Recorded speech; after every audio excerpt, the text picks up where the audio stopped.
Ya. Alhamdu segala puji lillahi hanya milik Allah. Siapa Allah? Rabbil alamina, yang menjadi Tuhan semesta alam. Dialah Ar-Rahmanir Rahim, zat yang maha pengasih lagi maha penyayang, yang nantinya maliki yaumiddin, yang akan merajai nanti di hari kiamat. Dan iyyaka na'budu wa iyyaka nasta'in, hanya kepada Dia saya menyembah dan hanya kepada Dia saya meminta pertolongan. Itu adalah surah Al-Fatihah yang awal mula pertama kali di dalam Al-Quran. Mungkin itu dulu yang bisa saya sampaikan. Sekian, terima kasih. Silahkan. Oke, terima kasih Ustadz Wafi. Ya, kalau dari sudut saya mah sederhana saja. Bahwa ya sama ya. Kalau dikatakan Tuhan kami maha pencipta, semua Tuhan diakui mencipta.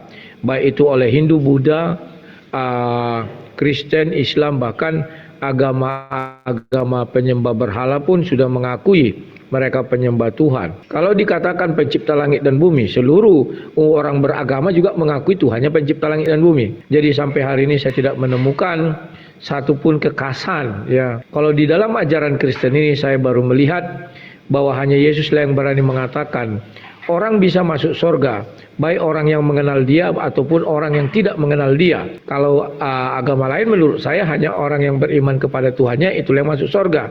Tapi kalau di dalam ajaran Yesus, orang yang tidak mengenal Yesus pun bisa masuk surga ya.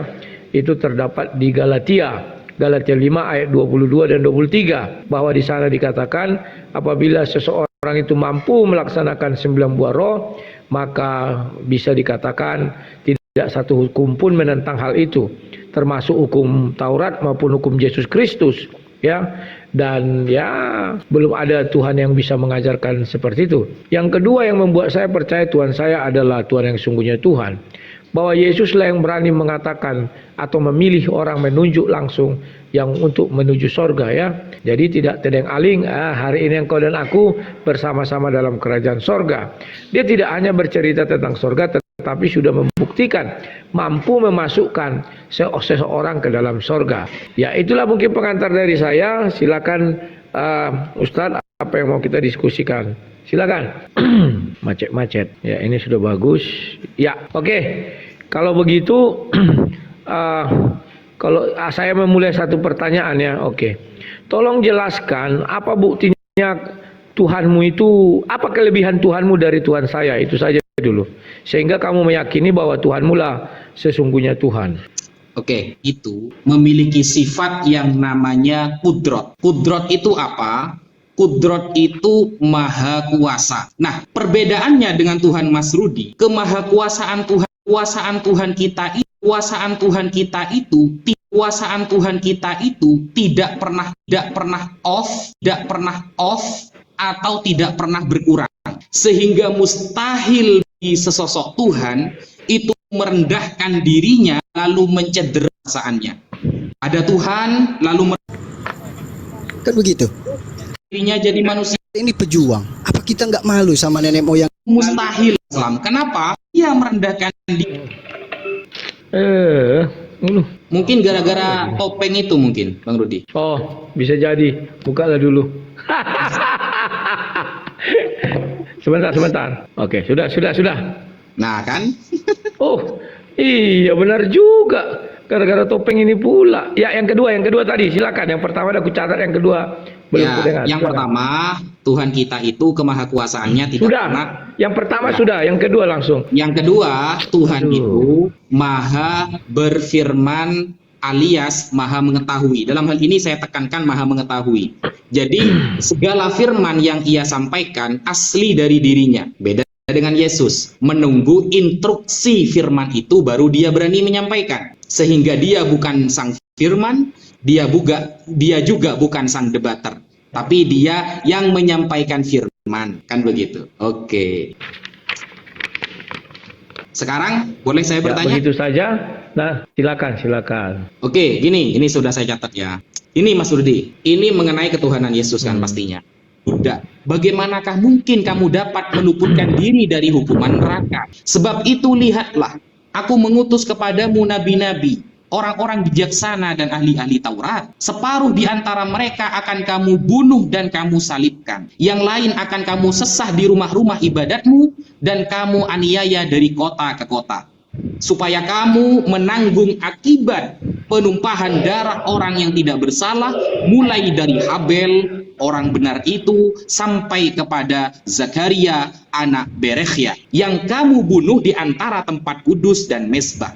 Aku berkata kepadamu, sesungguhnya semua ini akan ditanggung angkatan ini. Nah, bagaimana mungkin Mas Rudi, Yesus ya mengecam ahli-ahli Taurat yang berperilaku selalu membunuh dan menyalibkan nabi-nabi, ya nabi-nabi yang Tuhan utus kepada mereka, karena Rasulullah sendiri pernah berkata, setiap Bani Israel diutus suatu nabi, dibunuh akan diutus nabi lagi. Nah, lalu Yesus sendiri membenarkan mengenai penyalipan dirinya, gitu loh. Jadi Yesus mengecam perilaku Farisi yang melakukan penyalipan kepada nabi-nabi, tapi Yesus sendiri membenarkan penyalipannya dengan alasan ketuhanannya. Silakan dijawab. Oke, terima kasih. Kalau itu mah gampang. Ya. Dan tadi Wafi sudah bilang Wafi sudah bilang bahwa Yesus sendiri mengatakan mereka membunuh para nabi-nabi. Maka Yesus pun mereka ingin salibkan, maka ayat itu akan gugur. Nah, saya tanggapi juga pernyataannya tadi mengenai kelebihan Tuhannya. Yang pertama, dia punya sifat maha kuasa. Saya belum menemukan sifat maha kuasa yang Anda katakan. Tadi Anda katakan dia tidak makan, tidak minum segala macamnya. Apa bedanya dengan batu? Batu tidak makan, tidak minum. Tidak mungkin kalau kamu bilang Tuhan tidak sama dengan makhluk. Tadi saja kamu sudah mendefinisikan bahwa tidak makan, tidak minum. Itu oke, kalau makan minum berarti dia makhluk. Ada makhluk lain juga yang tidak makan, tidak minum. Contoh batu. Jadi makhluk juga. Semuanya makhluk. Nah, kalau kamu bilang dia adalah Tuhan yang maha kuasa, apa buktinya kuasa? Turun ke bumi jadi manusia aja nggak mampu. Lantas di mana kemahakuasaan itu? Aku bingung. Bahkan suaranya pun tidak mampu didengar oleh umat manusia. Maka selalu mengutus Jibril untuk bertemu dengan para nabi-nabinya. Padahal dia bisa berfirman langsung dari sorga. Kan begitu. Kemudian yang kedua, Tuhan adalah zat yang maha mengetahui. Sedangkan di surah Al-Maidah 116, Allah SWT bertanya kepada Nabi Isa, apakah engkau menjadikan aku, Maria dan ibumu adalah dua Tuhan sekaligus? Aman. Allah SWT kan tahun 610. Apa lagi nih? Tuhan mengetahui tadi, kalau kita bicara, sabar dulu, tunggu ya. Pada saat itu kan sudah ada Aman. Tunggu, aku punya solusi. Ini ku pindahkan ke sini. Nah, udah. Kalau gini ada suara. Sip. Sebentar ya. Oke, ini sudah. Ini gini aja lah. Ternyata kalau kita buka di dalam Al-Quran, yang mengetahui kebangkitan itu bukan Allah, tetapi iblis. Ketika iblis meminta hukuman, berilah aku tangguh sampai hari dibangkitkan. Allah tidak pernah bicara tentang kebangkitan. Iblislah yang banyak membuka wawasan. Iblislah yang banyak membuka cakrawala bahwa akan ada kebangkitan. Padahal maka Allah hukum manusia itu di surah 7 itu semuanya, ayat 25. Di bumi itu kamu hidup, di bumi itu kamu mati, dan di bumi itu kamu dibangkitkan. Jadi banyak hal-hal diutarakan oleh iblis. Itu saja yang mau terang benderang dan apa yang sangat rahasia di dalamnya. Itu Allah Maha tahu. Kiamat termasuk ayat mutasyabihat yang hanya Allah yang tahu. Kebangkitan. Apakah Allah tahu tentang kebangkitan? Ya tahulah. Kenapa? Karena Allah yang membangkitkan orang-orang di saat orang-orang dibangkitkan. Ada di mana keterangannya? Di dalam surah Yasin. Ketika orang-orang kafir dibangkitkan saat itu oleh Allah Subhanahu wa taala. Secara tegas Allah berfirman, secara tegas di sana orang-orang kafir itu ketika dibangunkan dia mengatakan, ya wailana man ba'atsana min marqadina hadza ma wa'ada ar-rahman wa sadaqal mursalun. Waduh, siapa yang membangkitkan aku ini? Kata orang-orang kafir. Padahal aku baru saja beristirahat. Hadza ma wa'ada ar-rahman. Inilah janji Allah bahwa yaumul bi'tsah, hari kebangkitan itu benar-benar ada. Wa sadaqal mursalun, dan benarlah apa yang disampaikan oleh para rasul-rasul Allah. Lalu dilanjutkan ayat itu di dalam surah Yasin, al-yauma nakhtimu ala afwahihim wa tukallimuna taqatta'una aydihim wa tashhadu arjuluhum bima kanu yaksibun. Nanti di hari kebangkitan. Loh, saya kan sudah mengatakan, itu perbedaan Tuhan kita, Mas Rudi. Perbedaan Tuhan kita itu, kalau Tuhan Mas Rudi itu bisa mengkerdilkan dirinya sehingga mencederai kemahakuasaannya. Kalau Tuhan kita mustahil itu. Tuhan kita kemahakuasaannya akan selalu on, tidak akan pernah turun sedikit pun kederajatannya. Kenapa? Karena kalau Tuhan jadi manusia, otomatis dia akan terkekang dengan hukum-hukum baru kemanusiaan. Dia harus makan, harus minum, harus dikejar hangsi Romawi, dan lain sebagainya. Dan itu mustahil bagi Allah. Kalau hanya ingin menebus dosa, Mas Rudi, Allah lah yang menciptakan kita dari ujung rambut sampai ujung kaki. Allah lah menciptakan apa yang ada di dalam tubuh kita. Ya, untuk mengampuni dosa kita dengan cara menyuruhnya bertaubat. Begitu. Maka pertanyaan saya di awal, saya ulangi lagi, Matius 23 adalah Nabi Bani Israel bahwa pada Tuhan yang kamu sembah itu tahu hari kiamat. Saya boleh tantang, saya boleh taruhan dengan kamu. Saya lebih tahu daripada Tuhanmu hari kiamat. Tanggal 14 hari Selasa, tanggal 14 bulan 2 hari Selasa, jam 10 pagi itu hari kiamat. Bisa enggak Tuhanmu melebihi ucapanku? Tunjukkan ayatnya. Kalau hanya mengatakan aku tahu hari kiamat, tapi nanti, itu bukan tahu namanya, rahasia. Kalau tahu itu ucapkan dong bahwa kau betul-betul tahu. Kamu tahu 5 hari ke depan apa yang terjadi, tahu. Apalah, ya pokoknya tahu. Itu namanya nggak tahu. Di dalam ajaran agama kami itu tahu ya tahu. Maka ketika Yesus mengatakan anak tidak tahu, kenapa Yesus mengatakan demikian? Pertama, konteksnya Yesus masih di dalam dunia, dalam tubuh daging. Itu hanya yang bisa mengatakan itu adalah tubuh kemuliaan. Sekarang Yesus sudah di sorga. Andai kata kau berangkat ke sorga, tanya, pasti dikasih tahu Yesus. Mbah, kalau kau bisa mengasih tahu, jikalau tanggal, bulan, dan tahunnya melebihi aku. Aku bisa tanggal, bulan, bisa hari, bisa jam, detik. Tapi tahun tidak aku kasih tahu. Bisa enggak Tuhanmu melebihi aku, mengasih tahu kapan tahunnya? Jelas tidak bisa. Karena kalau sampai dikasih tahu itu melalui mulutmu, artinya kau nabi. Ngapa susah-susah? Sekarang kita mengenai membangkitkan, betul, saya tidak bantah. Memang Tuhanmu yang membangkitkan orang dari akhir dengan cara komplit.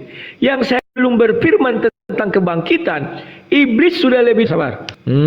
Lagi ada problem ini di YouTubeku ya. Ini apa lagi nih? Masa begitu sulit ini untuk live ya? Sabar dulu. Nah, ini sudah nih. Ya, aku heran entah apa yang membuatnya agaknya. Nah, kemudian kau mengatakan bahwa Tuhan tidak mungkin mengkerdilkan diri sendiri karena Tuhan datang ke dalam dunia atau hadir di dalam dunia. Kamu tidak tahu bahwa Allah SWT pernah hadir di dalam dunia dan berbicara langsung kepada Musa. Di surah 28 ayat 30, dia menggunakan tabir, yakni sebatang pohon. Dan kau mengimani itu dan Oke, ya. Kalau kau baca surah 28 ayat 30 itu, di situ jelas dia menggunakan tabir pohon. Dari sebatang pohon keluar pengakuan, aku adalah Allah, pencipta langit dan bumi, Tuhan semesta alam. Sekarang kalau dia menggunakan tabir manusia, kenapa kau tolak? Apakah dia mengecilkan diri menggunakan tabir manusia, sedangkan menggunakan tabir pohon bisa? Kenapa Allah SWT tidak berfirman langsung dari tahtanya Ars, langsung ke bumi? Ada enggak ayatnya di dalam Quran dia berfirman langsung dari Ars kepada bumi? Belum saya temukan. Selalu melalui Jibril dan melalui pohon. Hanya dua itulah Tuhan berfirman. Yang pertama melalui Jibril, yang kedua melalui pohon. Tak bisa dia berfirman dari surga langsung ke bumi. Baru mengenai makan, minum dan segala macam. Mustahil Tuhan makan, mustahil Tuhan minum. Oke, kan sudah saya jelaskan. Kalau kau bilang makan, namamu tertulis sedikit pun dalam Al-Quran. Nama Adam tertulis jelas di dalam Al-Quran. Dia meminta ampun dan dia diampuni, tobat, bertobat dan tobatnya diterima. Kalau tobatnya diterima, maka dia akan tetap di surga. Tetapi apa yang terjadi? Diusir dia dan diberi hukuman mati di bumi. Di bumi yang kau hidup, di bumi yang kau mati, dan di bumi yang kau dibangkitkan. Mana yang kau bilang dengan pengampunan Tuhan kami menyelesaikan semua masalah? Gak ada satupun umat Islam sampai detik ini yang sudah masuk surga. Sebagai bukti ada pengampunan itu. Kalau masih nanti ke nanti, bagaimana saya mau percaya dan mengikut Tuhanmu? Saya tidak bisa langsung apa namanya itu bahasanya? Aduh, lupa, takut di mulutku ya. Gak bisa langsung ikut begitu saja, nggak bisa. Maka dari itu pertanyaan saya tetap sama. Apa kelebihan Tuhanmu sehingga aku jalan? Silakan. Oke, Bismillahirrahmanirrahim. Jadi begini, Mas Rudi. Yang pertama, Mas Rudi Yohanes mengatakan bahwa ternyata Mas Rudi mengecam penyaliban Yesus. Nah, setelah saya pancing Mas Rudi menggunakan pembunuhan yang terjadi oleh para nabi-nabi Bani Israel, lalu saya kaitkan dengan Yesus yang disalib justru menjadi kebanggaan oleh umat Kristen, kenapa kok tidak dikecam juga? Ternyata Mas Rudi juga mengecam. Nah, ini padahal pancingan. Ternyata Mas Rudi masuk dalam penebusan dosa, tapi justru Mas Rudi mengecam penyaliban itu. Nah, ini kan gabrul namanya, begitu, bolak-balik gitu. Seharusnya umat Kristen sepakat dengan adanya penyaliban yang sudah diyakini sebagai nubuatan, maka mereka harus bangga adanya penyaliban sebagai bukti penebusan dosa. Ternyata Mas Rudi mengecam. Ini kan terbalik berarti dengan mayoritas umat Kristen. Yang kedua, saya sudah menjelaskan barusan ketika Mas Rudi mengatakan, loh, kan iblis duluan, ya. Iblis duluan yang tahu mengenai doa, ya. Kan iblis sedang berdoa. Anzirni ila yaumi yub'atsun, kata iblis. Ya Allah, berilah aku kesempatan hidup sampai orang-orang dibangkitkan. Kan begitu, sampai hari kiamat maksudnya. Lalu Allah Subhanahu wa taala menjawab doa itu. Innaka minal munzirin. Ingat jawaban Allah? Innaka minal munzirin, kamu akan satu kata dari kata nazara yang duru. Aku minta dihidupkan sampai hari dibangkitkan. Allah melegalkan atau mengabulkan doa itu kepada iblis. Berarti Allah juga tahu. Itu nyambung ayatnya. Jangan dipotong-potong pemahamannya. Itu yang pertama. Kemudian yang kedua, Mas Rudi tetap bersikukuh, ya, menunjukkan apa kelebihan Tuhan. Makan dan minum, batu pun tidak makan dan minum. Ini sebenarnya kias mungkote, teman-teman. Penyamaan yang tidak apple to apple. Yang kita bahas itu Tuhan. Kok malah penyamaannya dengan batu gitu loh. Kenapa? Kalau kita sudah berbicara, dia memang bukan Tuhan. Karena kalau Yesus mati, maka benarlah nubuatan tentang Tuhan akan mati untuk menebus dosa dunia. Tapi ternyata Ibrani 5 nomor 7 mengkonfirmasi ketidakmatian Yesus. Begitu, dikuatkan lagi dengan Ayub 8 nomor 20. Ayub 8 nomor 20 dikatakan, ketahuilah Allah tidak menolak orang yang saleh. Yesus itu adalah orang yang paling soleh di zamannya, sehingga mustahil ketika Yesus yang maha mengetahui. Ya, kalau Tuhan Anda memang mengetahui, sebutkan. Anda kan tadi mengatakan bahwa saya Rudi Yohanes tahu kalau hari kiamat itu tanggal sekian, bulan sekian, jam sekian, seumpama. Lalu Anda berasumsi di Al-Quran tidak ada keterangan itu. Berarti Anda langsung mengklaim Allah tidak maha tahu. Sekarang saya balikkan perkataan itu. Di Bible ada nggak yang menjelaskan secara detail? Ya, di Bible ada nggak penjelasan secara detail kapan hari kiamat itu? Harinya. Pak Wafi, ya. Pertama saya akan menjelaskan dulu yang kamu buka dari Ibrani 5 ayat 7. Yang sanggup menyelamatkannya dari maut. Artinya maut itu sudah datang. Diselamatkan dia dari alam maut. Yesus bangkit, naik ke surga. Itulah sebabnya kami percaya setelah ada kematian, ada kebangkitan dan ada jalan menuju surga. Sementara kalian tidak ada kepercayaan kalian begitu. Masih angan-angan. Siapa orang di dalam Islam yang membuktikan dia sudah mati, bangkit dan naik ke surga? Nggak ada. Itu hanya angan-angan. Masih katanya bahkan akan. Kalau kami sudah ada, maka dibilangnya menyelamatkan dari maut. Maut itu sudah didatanginya. Maka dia diselamatkan dari maut. Bukan diselamatkan ketika dia mau dibunuh, diselamatkan. Tidak begitu, ketika mau disalib, diselamatkan. Itu belum kena maut. Ini dari maut diselamatkan. Paham nggak arti maut? Dalam agama Kristen, alam maut itu alam kematian. Diselamatkan dia dari alam itu. Bukan diselamatkan dari tiang salib. Gimana sih kamu melebihi aku? Yang mana aku mengatakan tanggal 14 bulan 2 hari Kamis jam 10. Bisa nggak melebihi itu? Sebagai bukti Tuhanmu maha tahu. Kalau Yesus di bumi, Tidak mungkin aku berangkat ke surga, aku tanya lagi, Pak Yesus, kapan kiamat? Maka Yesus jujur mengatakan, anak pun tidak tahu karena dia bersifat daging. Kelupaan daripada murid ketika dia dalam wujud tubuh kemuliaan tidak bertanya kapan hari kiamat. Coba murid bertanya kapan hari kiamat, pasti dijawab Yesus. Lupa mereka bertanya, ya jujur-jujur saja lupa. Kemudian kamu mengatakan sang firman. Kenapa dia berfirman harus menunggu? Mana ada Yesus menunggu? Semua yang kuucapkan katanya berasal dari Bapa di sorga. Tidak menunggu dia. Semua yang kuucapkan kau setujui Bapa katanya. Ketika berdoa terhadap Yesus dibuktikan Pilatus ternyata tidak bersalah. Orang ini tidak bersalah kata Pilatus, maka dia cuci tangan. Tetapi karena desakan ahli Taurat dan Farisi, salibkan dia, maka dia disalib. Yang saya kecamkan penyalipannya, bukan salibnya. Penyalipannya itu loh, prosedur penyalipannya itu saya kecam. Karena Pilatus sudah tahu dia tidak bersalah, tetap dihukum. Hanya gara-gara teriakan daripada orang. Orang banyak, dan itu banyak sekarang terjadi di dunia. Sudah jelas orang ini tidak bersalah. Tapi karena orang ini merasa dia paling mayoritas, misalnya paling kuat, diteriaki, akhirnya orang ini ditangkap. Misalnya begitu. Yang kedua, sangat tertarik sekali itu iblis berdoa. Kamu baca surah 7 dengan baik dan benar. Allah berfirman langsung kepada iblis, keluarlah kau katanya, turunlah kau. Apa iblis mau turun? Tak mau. Kalau Yesus, yang kau iblis kan ya, lari iblis. Allah SWT 3 kali menyuruh iblis turun, baru yang ketiga turun. Itu pun karena sudah ada manusia. Kamu baca surah itu dengan baik dan benar. Iblis lebih perkasa. Disuruh turun, masih 1 kali, 2 kali, 3 kali baru turun.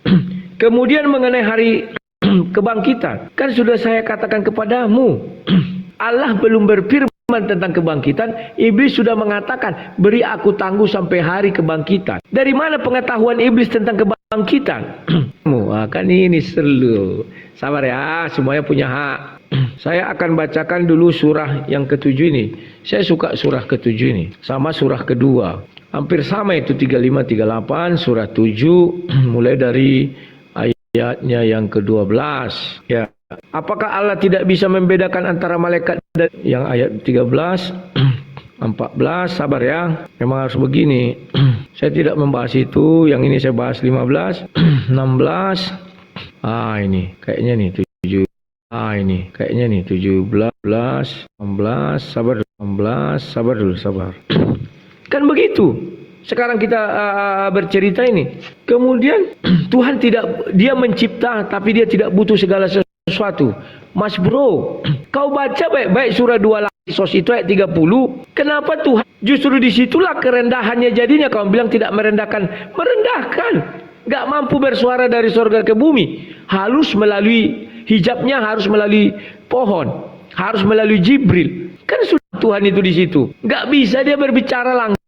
Kan lawak. Tabir pohon bisa. Mana pengakuan pohon dia adalah Tuhan, itu ayatnya. Mana pengakuan manusia, mungkin kau bilang dia adalah Tuhan. Kan begitu lagi padanannya. Jadi kalau berbicara Tuhan ini kan suka-suka Tuhan. Ketika dia menjadi manusia bukan berarti dia merendahkan diri. Bukan lantas menjadi rendah. Tidak. Justru orang heran melihat bagaimana Tuhan bisa menjadi manusia. Luar biasa. Kalau manusia menjadi Tuhan gampang. Tinggal angkat. Semua orang bisa mengangkat si A, si B menjadi Tuhan. Sampai saat ini belum bisa kau tunjukkan apa kelebihan. Di Ibrani 5 nomor 7, di sana kita tidak sedang membahas Yesus ini belum terjadi maut kepada dirinya atau tidak, belum. Kita yang membahas Ibrani 5 nomor 7 adalah mengenai ketika Yesus berdoa pasti didengar oleh Tuhan. Makanya saya perkuat di dalam Ayub 8 nomor 20 bahwa Tuhan tidak akan menolak orang yang soleh. Doa orang yang soleh tidak akan ditolak. Gini, saya bertanya, Tuhan Mas Rudi, tadi kan Mas Rudi mengatakan, saya open cam dulu ya, biar kelihatan. Nah, Mas Rudi kan tadi mengatakan bahwa murid-murid Yesus itu lupa. Tidak tahu. Oh, mana contoh bukti-buktinya? Oke, kubukakan. Yang kau bilang semua ditentang oleh Bible. Yesus sendiri mengatakan, Alkitab ini Matius 24 ayat 6. Kamu mendengar deru perang atau kabar-kabar tentang perang. Namun berawas-awaslah, jangan kamu gelisah. Sebab semuanya itu harus terjadi, tetapi itu belum kesudahannya. Yang kamu sebutkan itu belum kesudahan. Sebab bangsa akan bangkit melawan bangsa, kerajaan melawan kerajaan, akan ada kelaparan, gempa bumi berbagai tempat. Itu belum kesudahan. Sudahan. Sabar ya, biar ku bukakan. Loh, sabar. Ini biar saya batasi dulu aja. Sabar. Kok jadi ini ya? Gampangnya di kemarin gimana? Sabar, sebentar. Ku bukakan ayatnya. Matius 24 itu juga ayat 38. Dikatakan begini. Pada waktu itu akan tampak tanda anak manusia di langit. Dan semua bangsa di bumi akan meratap dan mereka akan melihat anak manusia itu datang di atas awan. Ya, semua dijelaskan di sini oleh Yesus loh. Langsung aku masuk ke ayat 38 aja langsung. Ayat 37. Sebab sebagaimana halnya pada zaman Nuh, demikian pula halnya kelak pada kedatangan anak manusia. Sebab sebagaimana mereka pada zaman sebelum air bah itu makan dan minum, kedatangan Yesus nanti baru hari kiamat. Dan kau sudah mengakui tidak disebutkan, bukan berarti tidak ada. Bukan berarti tidak tahu. Kau telan sendiri liur